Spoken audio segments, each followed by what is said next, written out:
বিএনপির চেয়ারম্যান তারেক রহমান বলেছেন, ত্রয়োদশ জাতীয় সংসদ নির্বাচনে ৫১টি রাজনৈতিক দল অংশ নিয়েছে। ভোটে অংশ নেওয়া দলগুলোর মধ্যে ভিন্ন মত থাকতে পারে, কিন্তু দেশ গঠনে আমরা সবাই ঐক্য।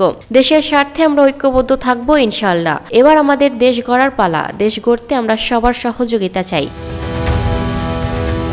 শনিবার ১৪ ফেব্রুয়ারি রাজধানীর হোটেল ইন্টারকন্টিনেন্টালে নির্বাচন পরবর্তী সংবাদ সম্মেলনে তিনি এই কথা বলেন। সুষ্ঠু নির্বাচনের জন্য অন্তর্বর্তী সরকার ও নির্বাচন কমিশনকে ধন্যবাদ জানিয়ে তারেক সবাইকে ঐক্যবদ্ধভাবে দেশ গড়তে এবং সতর্ক থাকতে আহ্বান জানান। তারেক রহমান বলেন, দেশের স্বাধীনতা প্রিয় মানুষ বিএনপিকে বিজয়ী করেছে। এটা জনগণের বিজয়। শনিবার থেকে সবাই স্বাধীন। সবাইকে অভিনন্দন। দেশে সবার অংশগ্রহণে ফ্যাসিবাদ মুক্ত রাষ্ট্রের যাত্রা শুরু হয়েছে। তিনি বলেন, এই জয় বাংলাদেশের মানুষের। এ সময় তিনি নির্বাচনে অংশ নেওয়া দল, বিশেষ করে জামায়াত ইসলামী, এনসিপি, ইসলামী আন্দোলন এবং জমিয়তে উলামায়ে ইসলামকে আন্তরিক ধন্যবাদ জানান। বক্তব্যে তারেক রহমান দেশের বর্তমান ভঙ্গুর অর্থনৈতিক অবস্থা, দুর্বল আইন শৃঙ্খলা পরিস্থিতি ইত্যাদি চ্যালেঞ্জ নিয়ে কাজ শুরু করতে হবে জানিয়ে সবার সহযোগিতা কামনা করেন।